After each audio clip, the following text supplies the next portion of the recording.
So you play and you practice and practice, and one day you don't think it, you feel it. Practice for free at the world's largest poker site, PokerStars.com, and find the poker star in you. Welcome back to the FullTiltPoker.com $1 Million Cash Game. Mike, why would I play poker when I can just bet with you? You only beat me out of one so far. And that was only because Maury says it was a deadlock and I couldn't lose. Bet as much as you can. You almost made me lose another 100,000. No, I told Maury that he was dead wrong, and then I told you that I felt bad because I liked Maury, and you know he likes both of us. That I felt bad him giving you that bad of advice. But if you were going to bet with someone to bet with me, then you bet with someone else like and bet with me. Play Chinese on the breaks. Chris Ferguson first act right now. I'm only in for 500 a point though. I'm going to go on a limb and say he folds. Well, you'd be right about 99.5% of the time. Except this time. Wow, well, the 0.5% came in. I think even Chris Ferguson plays these types of hands. Raised to 18. Now, this is an unfortunate spot for Chris Ferguson because when he raises under the gun, he's going to command, like, ultimate respect. Oh, and looky here, Mike the Mouth wakes up with 2 queens. Wow. Mike just calls, though. And that's going to bring an Ivy. 18. It's so juicy to have that bet on someone. And Zigman as well. It's worth 1,000. Wow. I bet Peter Jetten calls too. King 4 suited. You might get every single player in this hand. So the tightest player at the table is going to get 6-way action or something here. This is crazy.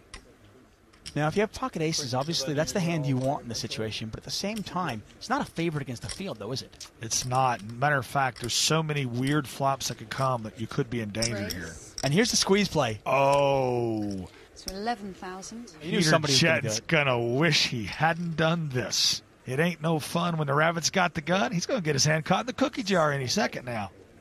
If Chris Ferguson plays this tricky in flats, this could cost Peter Jetten dearly. What do you do if you're Mike the Mouth? Mike the Mouth's got queens behind. You know, if Chris Ferguson 3-bets in this situation, if I'm Mike the Mouth, I might consider folding, actually. I can't believe it, but I might have to fold. I mean, the tightest player at the table 3-bets it. Well, actually 4-bets. 4-bets it, no. Yeah. You know, stack size-wise, I'd like a flat call here, and we see it. Now, Mike Matasso almost has to call. I'm all in. And Mike the Mouth has pushed all in. Mike the Mouth has pushed all in. He announced an all in. How much can I buy that bet for? Pass. This may be the one time that Mike the Mouth has to shut his mouth up. Oh, my gosh. A great flag. And Mike knows it. Mike knows he's dead. Kings. On their backs. I thought he had aces pre-flop. That's why I flatted. He played it great. Against queens. He had aces. He made a great flat call. The second Chris calls, he knows he's dead. Dead to a queen, though. I mean, you know, he's only 4-1 dog. A little more now, though, because Phil Ivey folded one of the queens. Pot over $200,000. And here it is. 9-6 deuce. 9-6. Great flop for Chris Ferguson. Played good. If you re-raise, I really thought you had aces pre-flop. So I just flatted. Queen of diamond in my hand. That's good to know. Jack of diamonds. I saw paint. Got excited for a second. 1 queen left in the deck, and Mike Matasso needs it desperately right now. And 10. How much? Nothing there at all for Mike the Mouth. 96,000. 96. 96.8.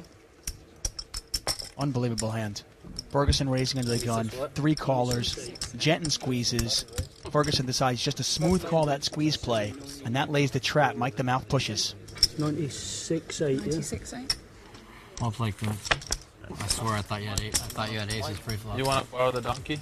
Nothing to do with that. It's just Chris played well. Let's get down to the floor. Alex Payne is with Chris Ferguson. Chris Jesus Ferguson proving once again that patience is a virtue. We barely saw an eyelid flutter at the table, and you run into a pair of pocket aces. I mean, talk us through that hand. Yeah, obviously I'm in first position. I make the standard raise, 1,800, the pocket aces, and I see 4 callers. I'm getting worried. I'm gonna have to play this hand really deep stack, and aces aren't gonna play, their best hand to have, but they don't play all that well when you get 5 callers and you have a really deep stack. 5 people flat. Peter decides that he's not paying attention in the game, so he's gonna make it 11,000 to like guys played 3 hands all day. So I flat call. Now Mike moves in, it's exactly what I'm looking for. I'm all in. Trapping with the aces, and fortunately he has queens and no queen comes. It was just three things had to happen bad. One guy's got to not be paying attention and just take 11,000 of his money and throw it away.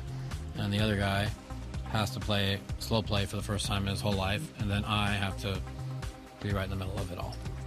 How much? God, I'm so sure he had these. 96,800. We've also seen your donkey appearing at the table. Talk us through that. Yeah, that was the Dur donkey, but I think it's going to be the Mike donkey because I got played like a fiddle the last hand. But that's okay. We're having fun. Mike Matisow now down $84,900. Zygmunt down nearly $110,000. Dwan up $186,000. And Chris Ferguson not only is up $108,000, but you're never going to see that again. Never. That money's locked up. Any surprises so far, Robert? Well, I'll tell you what. The only thing that surprises me so far more than anything else is 600 to play. Tom Dwan is actually playing a little tight now that he's got a good win booked.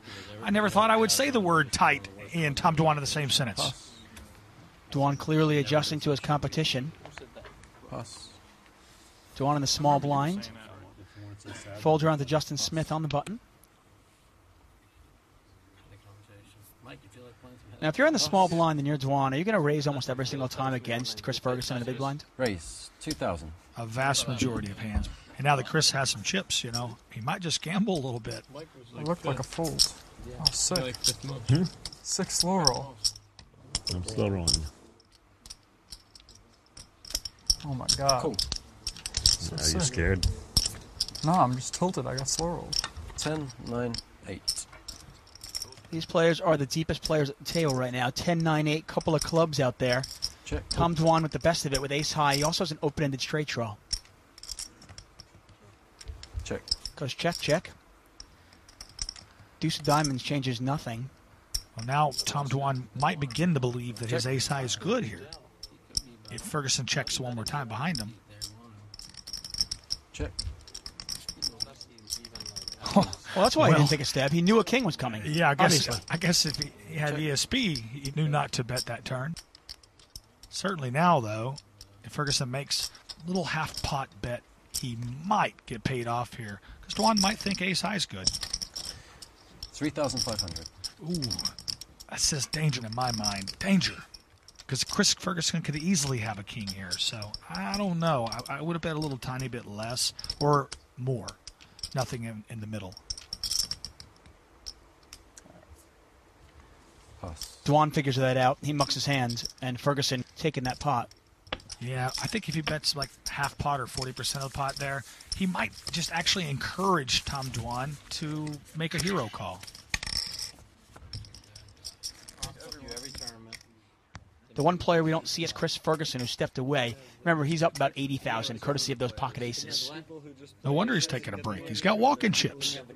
You win a few hands in a row, take it easy, go out for some air, call your mother, ask her how she's doing. Action on Dwan. Not going to play. I think that's one of the things I love about poker players the most. Raise 2,000. If you get a poker player stuck, he's not going anywhere. He's staying until kingdom come. Cool. Cool. Well, some things never change. Patrick Antonius raises. Ivy and Zygmunt calls. Cool. This time, Peter Jenton is along for the ride. Picked up a hitchhiker. Deuce 4, 3. Oh, and a nice. Wow, this is a monster. Hold on a second. Hold the boat. Look at Ivy's hand and look at Jenton's hand. Ivy, open-ended with the flush draw. 7,000. Jenton with second set. And Zygmunt leads with top pair. This is actually a tough spot for Jenton. I think he has to go ahead and raise here because this flop's just too coordinated. By the way, Peter Jenton is $54,000 behind. And if it didn't all go in, I'd be really surprised. Because Ivy, 8-5 of hearts. Absolutely. Open-ended with the flush draw. Raise 25,100. There's the bet from Zygmunt. There's the raise to 25,100 for Jenton. Bet 7,000. Raise 25,100. No. How much did you make it? How much did you make? 25,100. What's he got left? Right around 30. 30 more. Not exactly sure, but At this point, Ivy knows there's no fold equity if he pushes. I mean, 8-5 of hearts. Can you just fold? I think Zygmunt's depth of his stack here is affecting Phil Ivy's thoughts. I mean, Phil Ivy's got a tough spot because if he pushes here and gets called by Ziggy with a higher flush draw, he's in trouble. Yeah. So I think that's what's factoring into his thinking right here. We might just see a flat call from Phil Ivy. Whoa! I didn't think you'd see that. Pass. Open and straight draw and open-ended with the flush draw, and Ivy folds. And I've got to imagine one of the reasons for it. One of the powers of a big draw is being able to bluff your opponent off. Yeah, and the he fold realized equity. there's no fold equity there. And Jetton wins a pot there that's not nearly as big as he probably thought or hoped for. And Ivy just folds there. Not many players would fold that. Shocking hand. He might be right with, like I said, the stack size of Zygmunt behind him. He might have made the correct decision there over time. That's not what you said. You said it was I had to lay like $1.20 or something like that. I said Pick who I $1.10. want. $1.10. Pick whoever you want versus me. As a partner, because you kept saying, No. who are you going to pick? Barry? Yeah. But who are you mean, going to pick? Yeah, you were asking for a partner. I wasn't asking for that. I mean, I might have not made it clear or whatever, but what I meant, and I'm think sure if you went back and checked the tapes, what I said. When I asked him what the Mikey, bet we was can when bet I if you didn't want. hear, that's what he said. I mean, after. Oh, you mean not when he you was know your talking childhood to friend you're taking his side? Okay. The guy that you're betting with? Oh, okay. All right. I mean, I don't have any action on it. Mike the Mouth limps in with a king-jack offsuit. That's about the range of hand I would put him on a limp. Queen-jack, king-jack, something like that. Cool. Jetton going to complete from the small blind. Check. And Smith says, let him live. The queen-jack. 4-4 queen. Well, this board came jack high, Check. which it didn't. Could have been a little interesting flop. Top pair for Justin Smith. And how about trips for Jetton now? Oh, and throw. Wow. How did I miss that? Smith and Jetton, both of them slow playing it a little bit. 1600. Smith might be slow playing it for pot control. Jetton slow playing it to deceive the strength of his hand. I like the bet sizing here. Try to get something out of this hand with two flush draws and a straight draw on the board.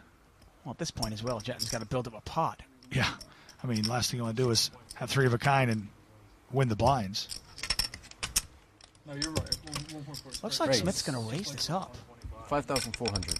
I think 1.4 or so would be right if it was a bracelet bet. You have to. I think 1.4 or so would be right if it was a bracelet bet. He's a good player. He's a really good player. He's a good player. He's a good player, and you suck. So you got like That's why I a was saying really pick good some- player, a good player, That's why I was saying pick a good someone player, else. and a bad player. See what I'm saying? It's back to Jetton now. And how does Jetton play this? Because he's out of position. He's got trip fours. And it can be a tricky way to play a hand because he wants to get paid, but at the same time, he's got to kind of still deceive his opponent. I'll tell you right now, with the stack sizes, what they are, Justin Smith's only got 50,000 in front of him. I'm going to go ahead and, oh my gosh, what is Mike the Mouth? Is he in this hand? With a dancing donkey on the table. Peter Jetton's got to re-raise here, but he doesn't. The board's so draw heavy, I don't like that play at all. Jetton checks, and my guess would be Smith's going to check behind as well now. His hand's got showdown value. Check. Yeah, it sure does. I don't think there's much value in betting there. Had a queen.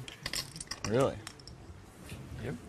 All right. A good one, too. Bad river for me, then. And it goes check, check, and Jetton is going to win $13,300. Let's take a look at a leaderboard. On top of it, still Tom Dwan up $181,000. Phil Ivey, our only other winner. It's Dwan's world. We just live in it, okay? Zygmunt down $97,000. Mattisau down $82,000. Antonius down $51,000. The one player we don't see it on this board is Chris Ferguson, who stepped away.